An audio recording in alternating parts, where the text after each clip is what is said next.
Amigos e amigas do canal do Paulo Nunes.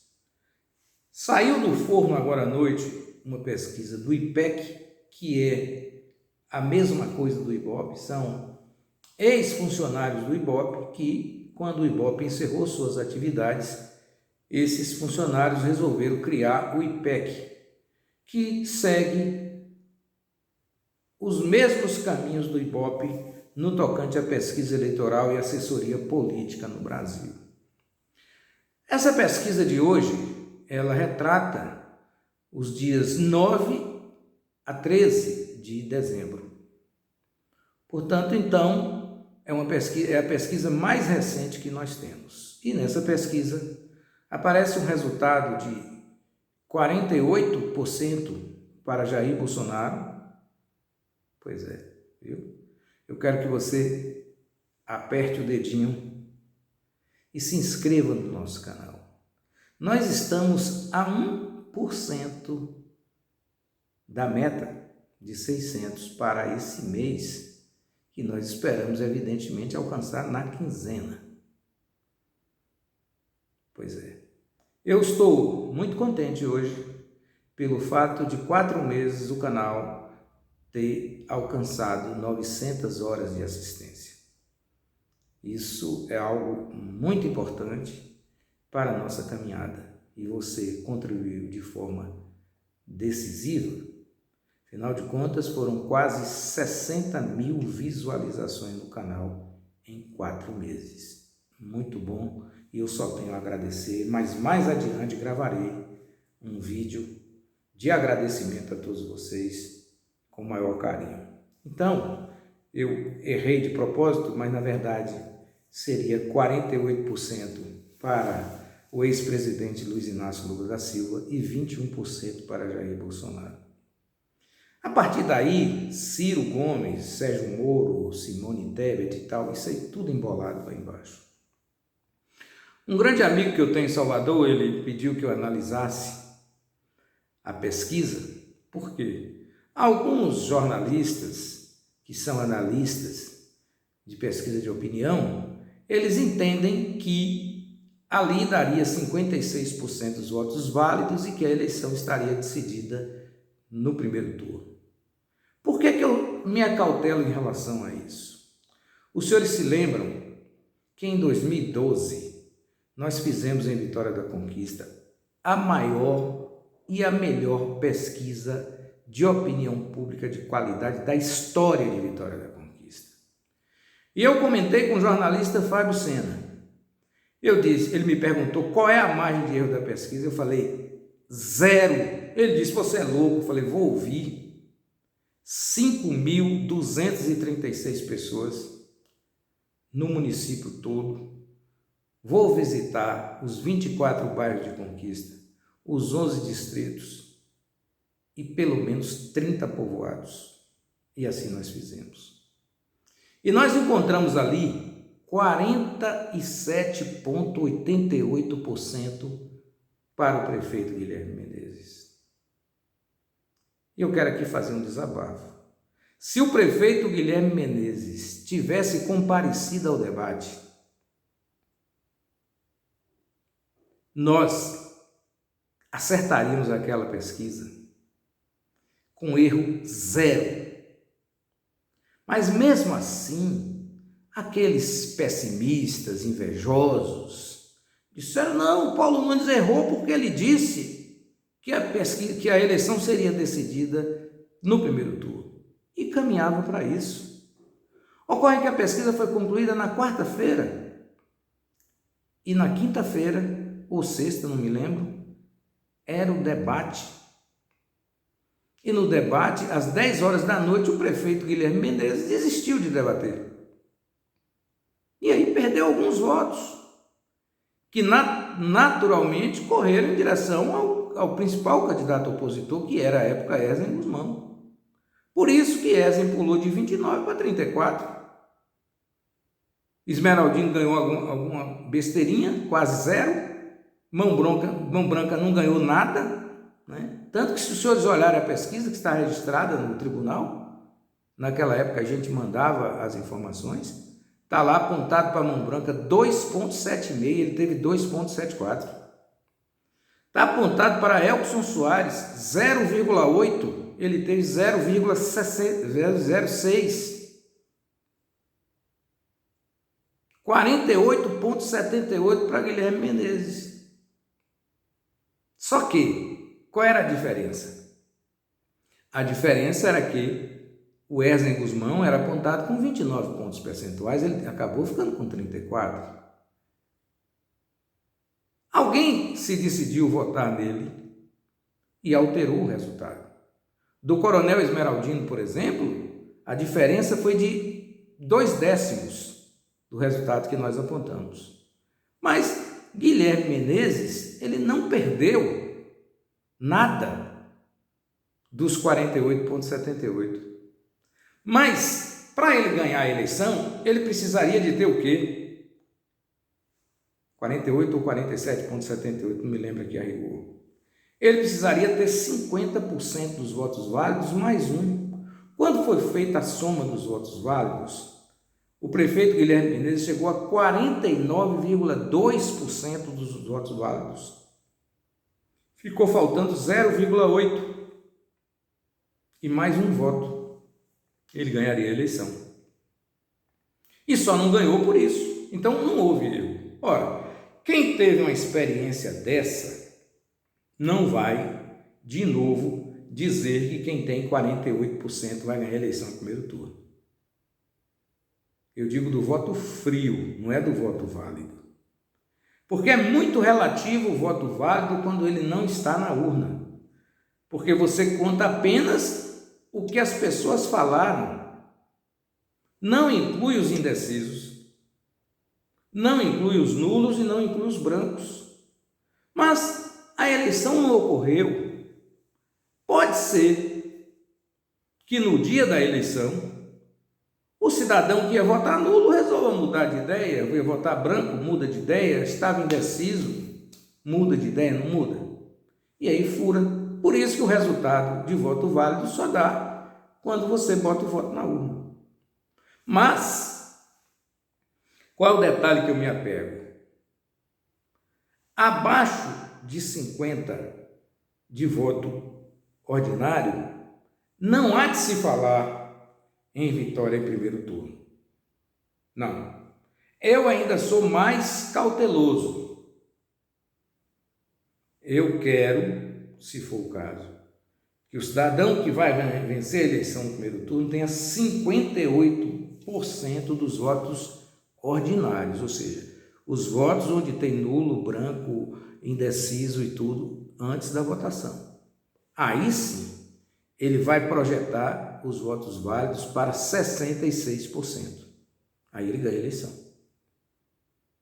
Mas mesmo assim, os senhores sabem que a eleição ela tem algumas nuances esquisitas que fogem ao processo eleitoral livre de cada cidadão.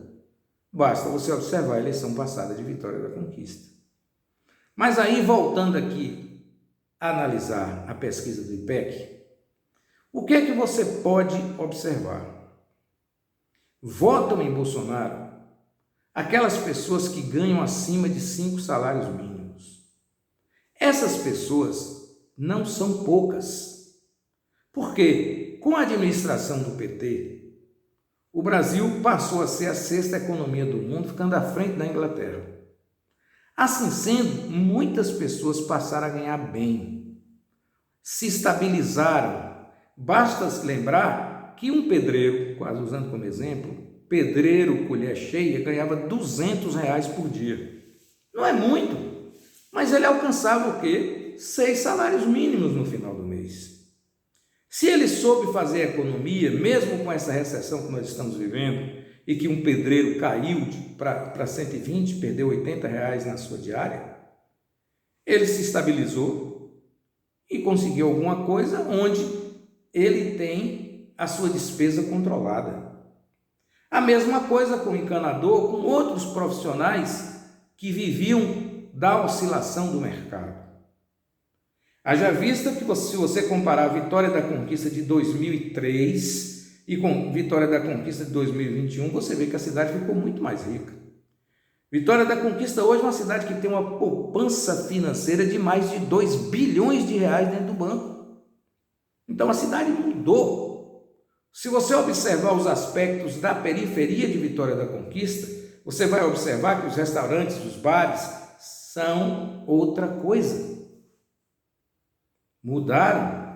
Você vai observar as casas de Vitória da Conquista que elas já têm uma cerâmica melhor, o piso é mais arrumado, o telhado.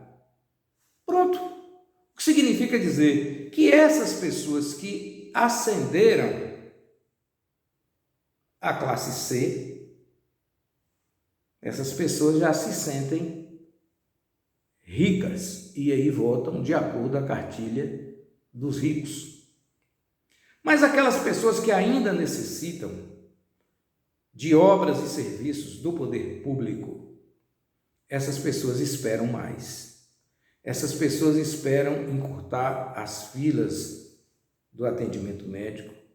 Essas pessoas esperam menos filas para a busca do emprego, do primeiro emprego. E essas pessoas, infelizmente, no Brasil não têm. Nós temos 14 a 15 milhões de desempregados no Brasil hoje. É um percentual muito alto, completamente diferente dos anos passados, onde o percentual era de 5% da população, portanto, dava em torno de 7 a 8 milhões de pessoas, ou seja, metade, né? Então, aquela família que tinha um desempregado em casa tinha outro empregado para fazer o contraponto. É diferente de agora, que existem famílias que todos estão desempregados. E aí você tem o encaminhamento do voto. Por quê? É fato que Bolsonaro tenha hoje entre 21% e 23% dos votos, que são os votos dos ricos. Os ricos que eu digo o seguinte, que são profissionais liberais com alta rentabilidade, empresários, que o Brasil tem muitos. Você não sabia, mas a Conquista tem mais de 12 mil empresários. É interessante, né?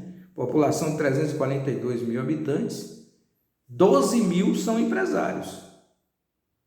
É muito difícil o empregador não votar em Bolsonaro, porque Bolsonaro fez todas as leis possíveis para que o empregador ganhe pelo menos 100 vezes o que ele paga ao empregado, por empregado. Então, não há uma repartição do capital adquirido. Sendo assim, existe isso. Mas existe algo pior, que é a união daquelas pessoas que entendem que o proletariado tem que sofrer até o último dia da vida. Quando muito, deve conseguir a casa própria, mas tendo que pagar a vida inteira. E aí há o equilíbrio. E por isso não é difícil que Sérgio Moro, Jorge Dória, eu só falo Jorge Dória porque eu tinha um amigo chamado Jorge Dória, mas tanto faz. O que esse rapaz significa para o Brasil, tanto faz ele ser Jorge como João, é tudo a mesma coisa. E eles se juntam para tentarem tirar a eleição do primeiro colocado. Agora está um pouco difícil, sob o ponto de vista da armação jurídica, não é possível mais. Mas a armação jurídica funcionou na eleição passada. Então, agora é necessário outro tipo de armação.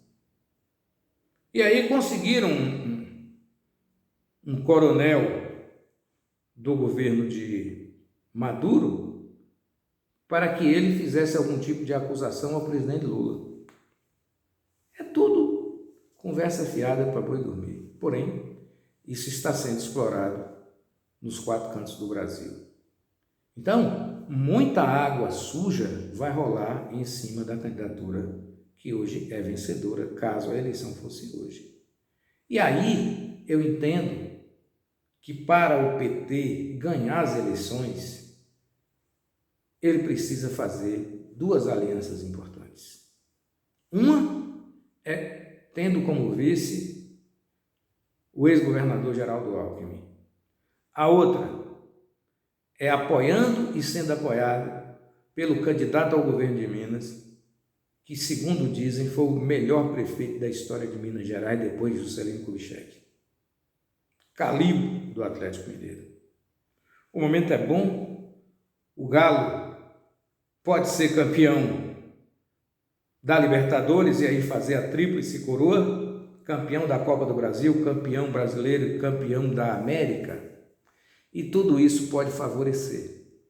Eu conheço o povo mineiro, e quando ele fecha a questão, é caixão e vela. Hoje, as pesquisas apontam vitória do PT com Lula em São Paulo, Rio de Janeiro, Bahia e Minas Gerais como coisa já sacramentada.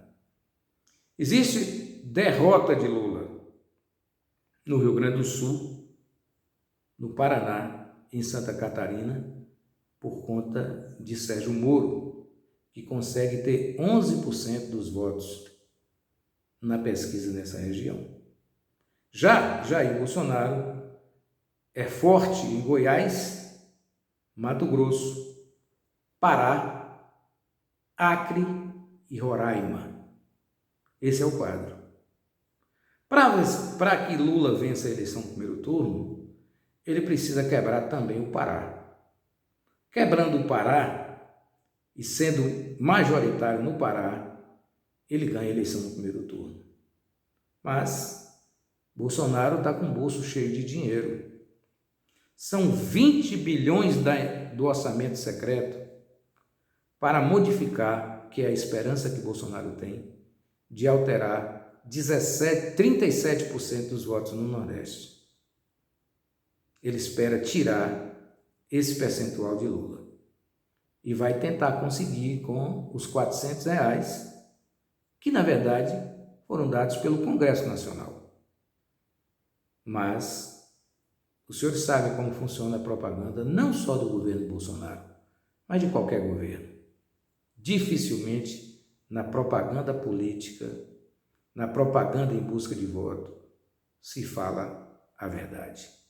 Então não posso nem sequer botar esse defeito. Eu sei que é um pouco exagerado com o governo Bolsonaro, mas todos fazem. Bom dia.